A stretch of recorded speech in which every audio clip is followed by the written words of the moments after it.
Thanks so much for visiting Tina Butty on YouTube. Please don't forget to like and subscribe.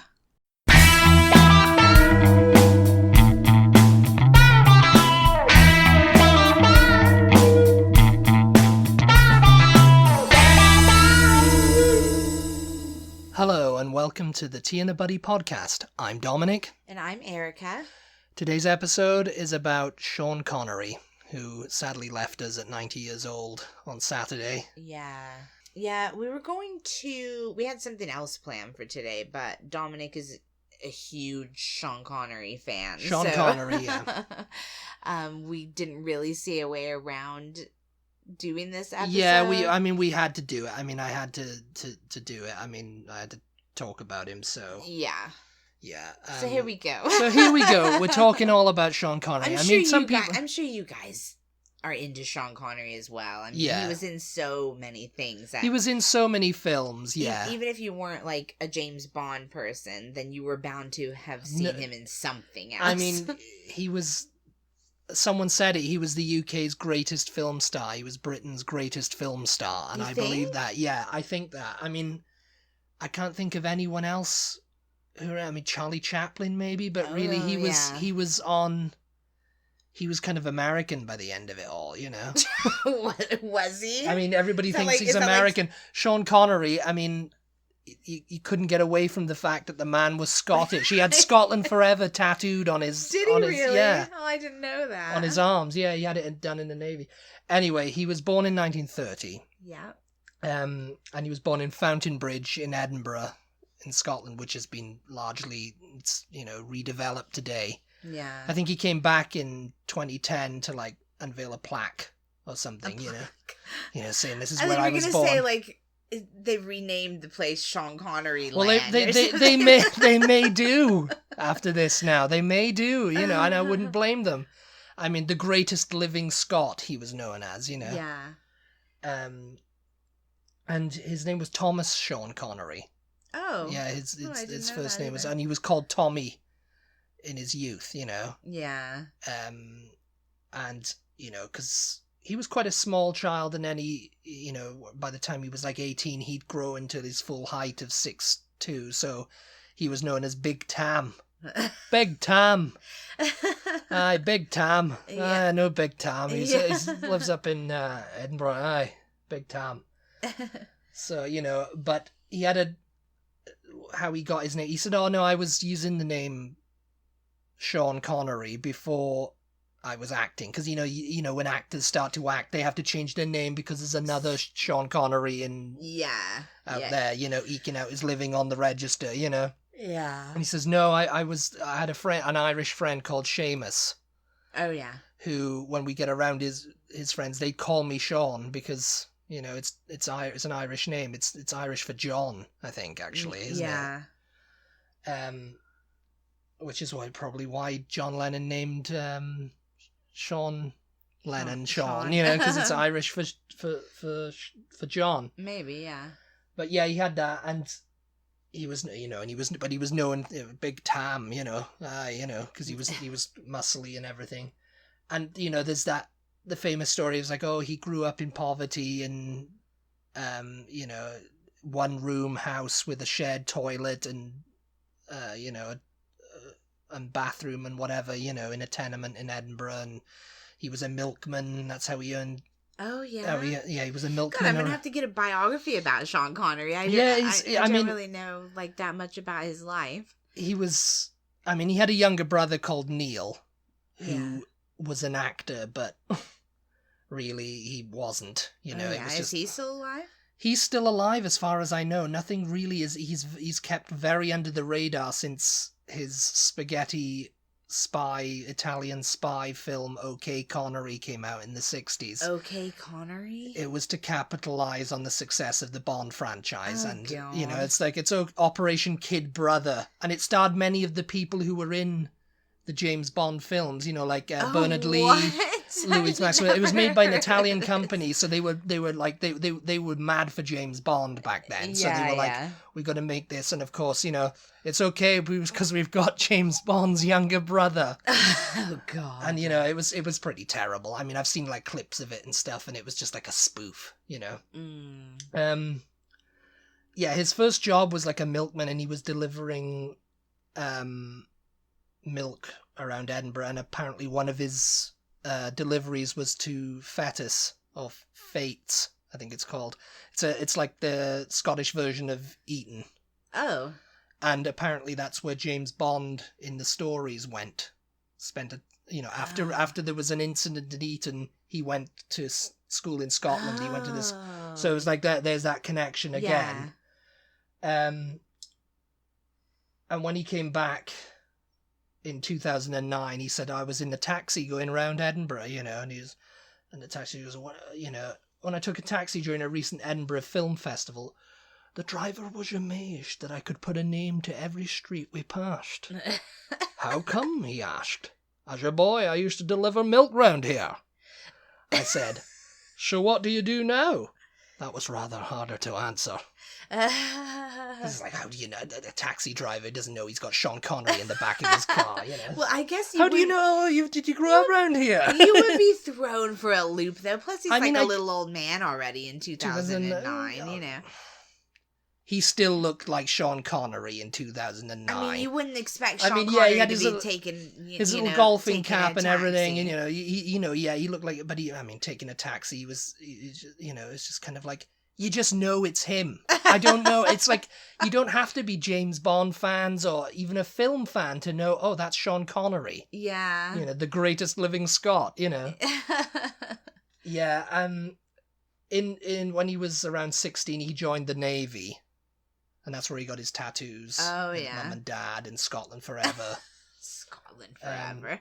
But he was discharged at 19 on medical grounds because of an intestinal ulcer or something he had. So I think it was kind of like national service he did. Yeah.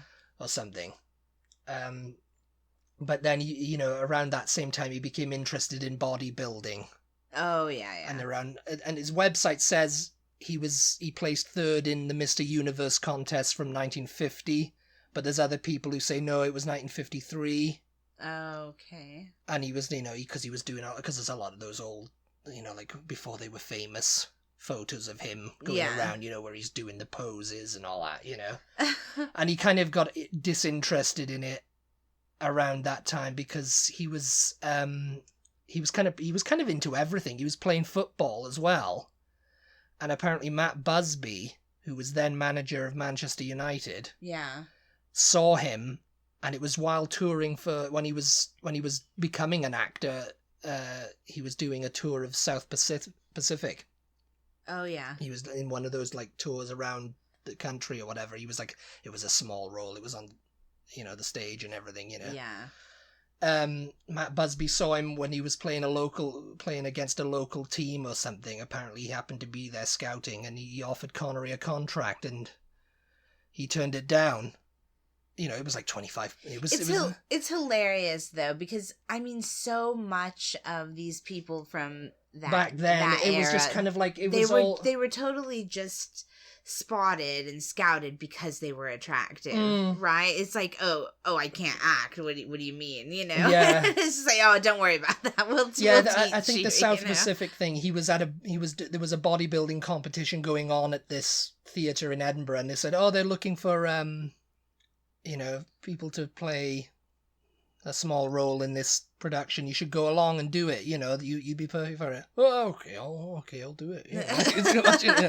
So I imagine he just did it, because he was trying to make ends meet at the end of the day. Yeah. And Connery said, I realised that a top-class footballer could be over the hill by the age of 30. And I was already 23. I decided to become an actor, and it turned out to be one of my more intelligent moves. Oh my God. The voice, I just can't. You've got to do the Sean Connery voice. Don't you think that that's probably why he wasn't cast in, like, in a wider array of roles? Because his accent was just so thick. Well, yeah, funnily enough, like he was a film star. And film stars, it's kind of like Michael Douglas. It's kind of like, I'm trying to think of other, Arnold Schwarzenegger, Yeah. They're film stars. They're known for playing a fictionalized themselves in a character, Yeah. not an actual character. Right. They're not like, because a lot of people have this friend on Facebook. You have character actors. Yeah, character actors, like, you see them everywhere and they're playing a different character. We were just talking the other night, weren't we? Bill Pullman. Bill Pullman and Bill Paxton, they're character actors. We were just like, they're in absolutely everything, but they're not like, lead. They're not the star. Yeah. Yeah. Or even if they are, they're not like starring in that. Didn't make them like the sort of A-list actor that like Tom Cruise or Hugh Grant or Hugh Grant. Yeah, he's kind of like having a bit of a renaissance. I mean, he's known as being Hugh Grant in every film he's ever been in. You know what I mean? Yeah. Michael Douglas, same thing. Sean Connery, same thing. Yeah. They just have these like distinctive, like they're cast, and they get like that project gets greenlit. Then it's like, oh yeah, he'll be a box office success, and it's like, I have a friend on Facebook who works in the film industry, and he said, yeah, projects, I can't think of anyone else in the UK that them saying yes to a film would instantly get the project greenlit. It doesn't matter, it's okay, because sometimes you have to kind of like say, oh, well, Hugh Grant wants to star in it. It's like, oh, well, who else can we get, And the studio will be like, okay, can we put some other big name in there? Or, but with Sean Connery, it was like, oh, you got Sean Connery? Okay. Let's go. Was he ever, and I'm sure we're skipping ahead from, what the notes that you have. Yeah. But I'm going to go ahead and ask it anyway. Because you can. Was he ever honored for his acting, really, though? Was he ever... He was never, like... His only Oscar came from the Untouchables. Oh, yes! Yeah. Okay, yeah. Oh, okay, yeah. I forgot about that. I think he won a BAFTA, I think, or was nominated for a BAFTA for... In the Name of the Rose. I think that was a film he did in the mid-80s, something about In the Name of the Rose. I think it was called that. Yeah. I mean, after James Bond, his career kind of just went a little bit, downhill. Yeah. He wasn't getting plum roles because he was typecast as James Bond. Yeah. Which he hated. Yeah. His mate Michael Caine, who he'd known since like 1954, I think, because he met him at some party or something. So but later on they became friends. Yeah. He said, Michael Caine says, in the early days. Oh my God, we're gonna do this now. Not a lot of people know this, but in the early days, Sean, you wouldn't talk about Bond with him because he didn't want to know about it, because it was like he wanted to be known as an actor, really. Yeah. And it's like you'd be walking down the street with him and people go, oh, there's James Bond, and he got upset by it, because it was just kind of like, I'm acting, because when he started, his first film role was as Spike, this like gangster with a speech impediment in No Road Back in 1957. Oh, yeah. And then he did a couple of other films, I think, was it Hell Drivers, Cyan Field in 1957. Then his first major role was opposite Lana Turner in Another Time and Another Place. Oh, yeah. Another Time, Another Place, it was called. And he played some British reporter she had an affair with, and that was pretty big. Then he got cast in Darby O'Gill and the Little People, Walt Disney's, which kind of turned out to be his big break.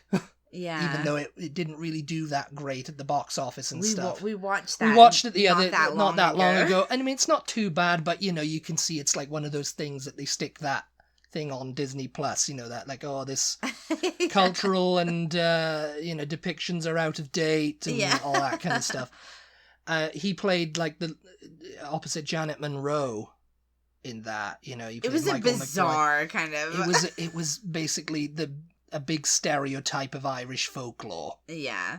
Leprechauns and he was trying to do an Irish accent. He kind of tried. He was trying, but his you know, when you know him as Sean Connery, it's like yeah. And apparently a lot of the film was praised, but you know, save for Connery, who was just tall, dark, and handsome. Yeah. You know, by critics, you know, he didn't do much. But that's where Dana Broccoli, who was wife of Albert Cubby Broccoli, saw him.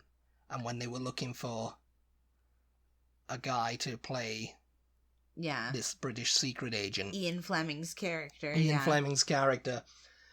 they said, because I think Ian Fleming had said, I want Cary Grant, or I want David Niven, and even Roger Moore at that time was floated, because he was kind of coming up, you know, he was kind of a film star, but he was doing The Saint, so he couldn't, he'd started on The Saint, so he couldn't commit to it. Yeah.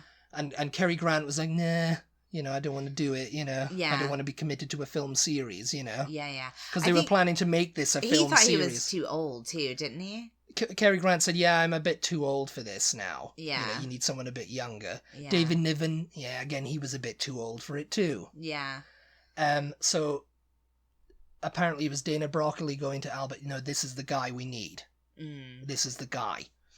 And they were a bit like, oh, he's kind of unknown and you know, and Ian Fleming was like, oh, he's an overgrown stuntman. I'm looking for Commander Bond. I don't want this Scotsman who's, you know. But, you know, Connery fought for it, you know, and he said, I'm going to do, you know, and he didn't really want to be part of it. He fought for it and then he resented it later. Oh, God, yeah. I mean, he didn't resent the success of it, but he resented the money he didn't get for it. Yeah. You know, that's what ultimately ended his association with the series, was because he felt he wasn't being paid a big enough salary when Dean Martin was making films spoofed off his success and making a hell of a load of money for it, you know. So by 1966, by You Only Live Twice, he was done with it. He was like, oh, Bond mania has finished me off, you know. I'm pulling out. I'm not doing any more. Yeah. And find someone else, and they did. They found an Australian model for one movie, and then you know, he briefly returned to it because they pretty much had to pay him $1 million to get him back, which was like a big fee back then. It was just one more film, wasn't it? Yeah, for Eon, for the Broccolis and everything. Yeah, it was one more film, and that was it. He was done then. And then he did a lot of good roles. I mean, you know, for a film star, you expect everything. I mean, he didn't really have box office hits until, I mean, especially around the late 70s and early 80s, he was not having box office hits. He was starring in stuff like The First Great Train Robbery, which I've seen on TV, and The Man Who Would Be King. You know, we watched that. Yeah. First Great Train Robbery I've seen on TV. It's pretty good, you know. But, you know, and he was in Outlander, this science fiction kind of thing. That was because, you know, they were making a lot of like that stuff because of Star Wars in the late 70s, early 80s. And they weren't really making him any money. And so when the legal loophole allowed Kevin McClory to make Never Say Never Again, he managed to convince Sean to come back, because it was like, oh, this is going to be a good payday. Yeah, you know, because people you got to come back to James Bond. If you guys have never seen Never Say Never Again, it's a remake of an earlier James Bond film that he starred in, and he uses the name James Bond. Yeah, he uses the name James Bond. It's not like it's not an official James Bond. It's not an official Eon James Bond. You know, there's no. Which is production. So weird. I don't think anything like that has ever been done anywhere, ever, in the rest of history. I mean, can you imagine them making another Harry Potter film and getting Daniel Radcliffe, and he plays Harry Potter, but it's not nothing to do with Warner Brothers or J.K. Rowling or anything.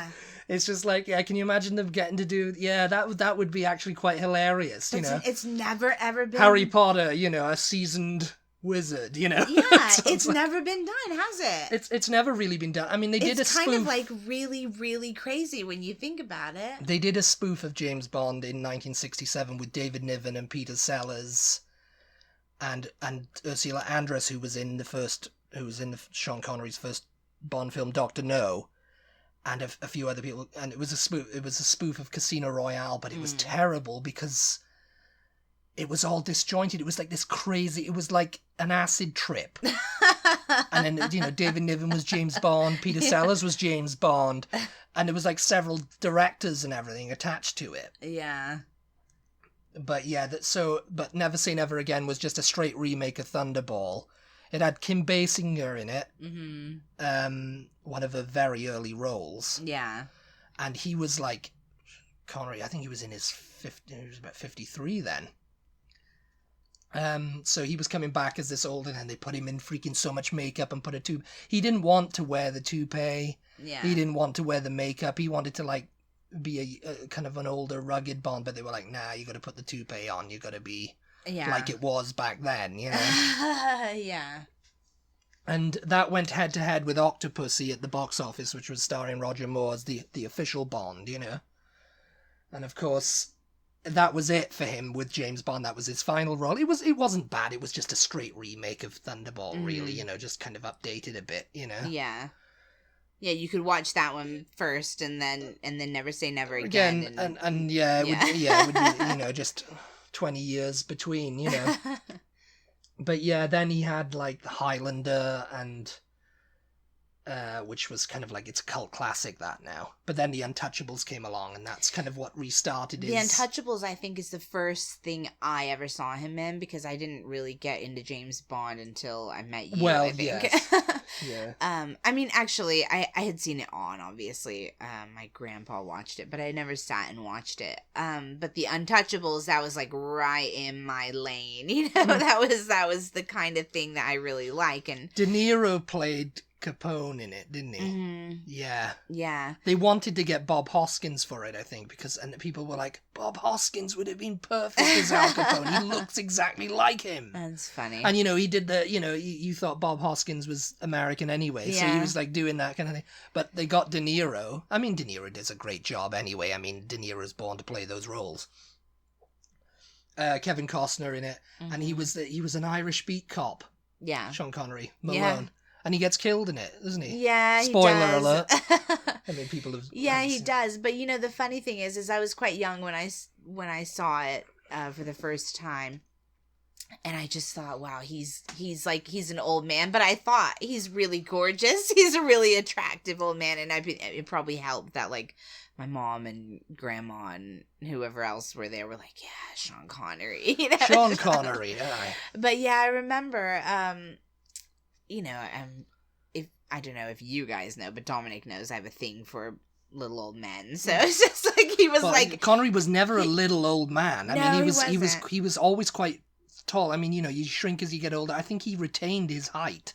But you know, he had the white hair already, the white white beard and stuff. Yeah. Yeah. And so and I'm a kid, so I'm like, oh, he's a little old man to me, you know. And I was just like completely in love and completely devastated when he got killed. It was just like, oh, yeah. No. But he was great in that role. Yeah, and it got him an Oscar for supporting actor. That's good, yeah.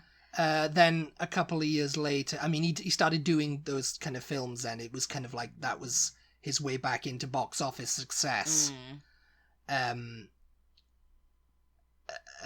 He did Presidio. Oh, no, you know what? Sorry to interrupt you. I just remembered the actual first thing I ever saw him in. It was not The Untouchables. It was him it was just a clip. Just a little tiny second. I know what you're going to say, too. Because I absolutely loved Robin Hood with Kevin Costner.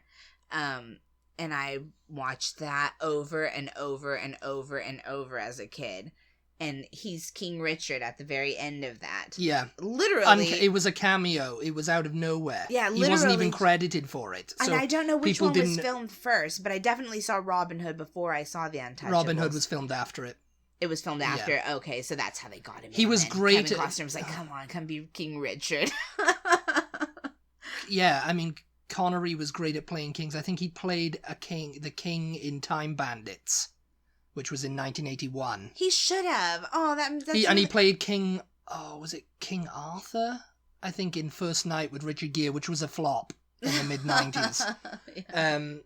But yeah, he was great at playing those kind of roles. As he got older, it was like, yeah, he looked the part. If he hadn't retired in 2003 after League of Extraordinary Gentlemen, I think he could have been in Game of Thrones. He could have been in one of these. He would have been great in Game of Thrones. I thought for a second you were going to say Harry Potter, Harry Potter too. No, he couldn't have been Dumbledore. He was too, He could have been too big and burly. He was actually apparently approached to be Gandalf in Lord of the Rings. Really? Yeah. I just don't know. But he turned it down because he didn't understand the script.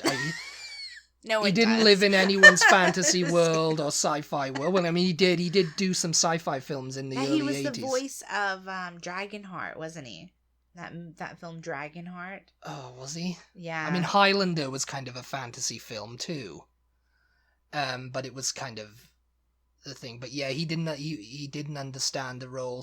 But it was possibly not one of his more shrewder moves, because he could have earned us so much money from the Lord of the Rings. Yeah. I mean, he could have been like Alec Guinness with Star Wars. He could have negotiated the box office and percentages and all that, which I think they offered him. I think Peter Jackson was like, yeah, if you're Gandalf in this, then yeah. But he wanted to retire because there's the idiots and League of Extraordinary. The idiots making films in Hollywood today, Yeah. So, and I mean, League of Extraordinary Gentlemen, he fell out with the director on that. It's not a bad film, but yeah, it's I wish he did. I mean, he did the voice of Sir Billy the Vet in 2012. For like an animated Scottish film, which I don't think really did much. Yeah. But that was kind of the only thing he did after his official retirement from films. Yeah, League of Extraordinary Gentlemen. I saw it, and I mean, it's not too bad, but it's not great either. Shane West was in it. I can't remember who else now, actually. But yeah, before he was in Robin Hood, Prince of Thieves. Yeah. But he was he also did around that Indiana Jones and the Last Crusade. Oh yes. He was in The Hunt for Red October, The Rock, which was basically him playing Bond again. Oh, he was in Finding Forrester, which was one of Forrester, which was one of our first our first dates. Because I kept quoting the film, punch the quiche for God's sake. And I was just like, what in God's name? And I kept saying that, it's like, you're the man now, dog. And so, God, and so Dominic, living in Britain, has this idea. Actually, I think we'd already had one Skype date where we watched a movie together, but it was Home Alone. He's for like, anyone wondering. Go to Blockbuster. This tells you guys how old we are. Go to Blockbuster, or how long we've been together anyway. Go to Blockbuster and rent Finding Forrester, and we're going to watch this together. And I was just like, oh, what? Finding Forrester. Okay. What is this about? So I went to Blockbuster. The guy at Blockbuster was literally like, why are you renting this old movie? Did he? I can't remember what he said now. He says, point. Oh, this is a bit of an old movie. Yeah. Because it's from 2000. I think it was one of his last films. He was just definitely like, what? Why are you renting this? And it's not like it was a really popular film. I think that was more, it was just so random to him, It was, I don't think it was a box office success like, The Rock and Entrapment. Yeah. Entrapment with Catherine Zeta-Jones. I think that was his final, huge, I mean, but maybe, I don't know, I don't even know if that was a box office success, actually. Maybe The Rock was. I know that he starred in The Avengers with Ray Fiennes in 1998, but that was kind of a terrible film. According to everyone who's a fan of The Avengers, is like, yeah, that's a terrible film. Yeah, I mean, it's funny because we're talking about his career. Really, he didn't have a whole lot of really successful films, did he? But he was in a lot of stuff. Yeah, he was in Family Business with Dustin Hoffman and Matthew Broderick. Actually, that's kind of like, it's like a crime thrillers. I mean, he did a lot of stuff. Yeah. I mean, he was in a lot of films that were just, like, it was just kind of like, the projects got greenlit, but they didn't necessarily get box office success. Yeah. I wonder why, because you never really heard anybody, like, saying, oh, well, he's not that great of an actor or anything like that. So I mean, it's just because I think it was just purely because of the James Bond thing. Just and maybe the types of films, they the types of films, like, they were just like middle of the road type of films. Like, he just never got any like really big roles. Well, you said he was up for Lord of the Rings, and that was kind of. He turned it down. You can't blame somebody. Like, how are they going to play a part if they're not understanding really what is going on? I mean, you read the script and he just didn't understand it. It was just too crazy, But with Connery, I mean, his box office successes came with like action roles where he was beating the crap out of someone. Aww. And I mean, that's his hard man prowess right there. Because I mean, when in Edinburgh, he was targeted by the Valdor gang. Okay. And they were kind of like this violent gang on the city streets of Edinburgh, And they targeted him, and he fought them off every time, like 4 or 5 men by himself, Yeah. And so they came to respect him. Then there was the time in another place on the set when Lana Turner's then boyfriend Johnny Stompanato, who was a gangster in L.A. I think L.A. Confidential and all that talks about Mickey Cohen and all that. Oh yeah. He came to the set in London and he was like jealous of her, and he thought Connery and her were having an affair, which they probably were. And he came to the set and he was like waving a gun in Connery's face, and Connery disarmed him and punched him, and he ran off the set. This little gangster guy. Gangster guy. And and apparently Connery had to lay low for a while because he thought, oh yeah, because he received death threats and stuff. Oh, we're coming to get you. Oh yeah. So, that all prepared him for his most famous role, I think, So, it's like that gives him a little bit of authenticity right there, Yeah. Like, and that's why, and that is why the franchise is still here today with Daniel Craig, is because of what he did. So, yeah, I think that pretty much sums it up. We're way over time. We're way over time. We are. We're going to leave you here. If you guys have not entered the giveaway, then be sure you do that. It's posted on all of our social media sites. It's the picture of all the Texas food and all stuff the like Texas that. food. And it says giveaway across the top. And it tells you down in the post how to enter. So if you have not entered, you have until November 10th, which is next Tuesday, to enter. Next Tuesday. Yeah, and then oh my gosh. And then we'll be announcing the winner on our Thursday podcast. So November 12th, Thursday, not this Thursday. Oh yeah. Yeah. So it's coming quick. Be sure you get that entry in. I don't know what I was going to say there, but get whatever you can in. Get whatever you can in now. Thank you for listening. As always, we appreciate your support, and we will talk to you next time. Aye. Goodbye. Bye.